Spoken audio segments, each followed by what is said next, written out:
తెలంగాణ సంస్కృతి సాంప్రదాయాలకు ప్రతీకగా నిలిచే మేడారం సమ్మక్క సారలమ్మ వనదేవతల మహాజాతర తేదీలు ఖరారయ్యాయి. మేడారం మహాజాతర 2026 తేదీలను కోయ పూజారులు ప్రకటించారు. 2026 జనవరి 28 నుంచి 31 వరకు జాతర జరగనుంది. 4 రోజుల పాటు ఈ జాతర వైభవంగా జరగబోతుంది.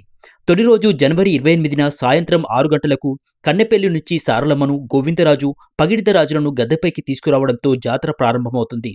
ఇక రెండో రోజు 29న సాయంత్రం 6 గంటలకు చిలకలగుట్ట నుంచి సమ్మక్క దేవతను గద్దె మీదికి తీసుకొస్తారు. ఆపై 30న వనదేవతలకు భక్తులు తమ తమ మొక్కుల్ని చెల్లించే కార్యక్రమం ఉంటుంది.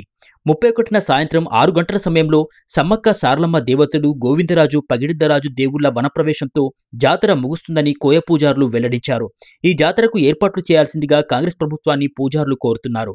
కాగా తెలంగాణ కుంభమేలుగా పేరుగాంచిన మేడారం జాతరకు తెలుగు రాష్ట్రాలతో పాటు ఇతర రాష్ట్రాల నుంచి కూడా పెద్ద సంఖ్యలో భక్తులు తరలివస్తుంటారు.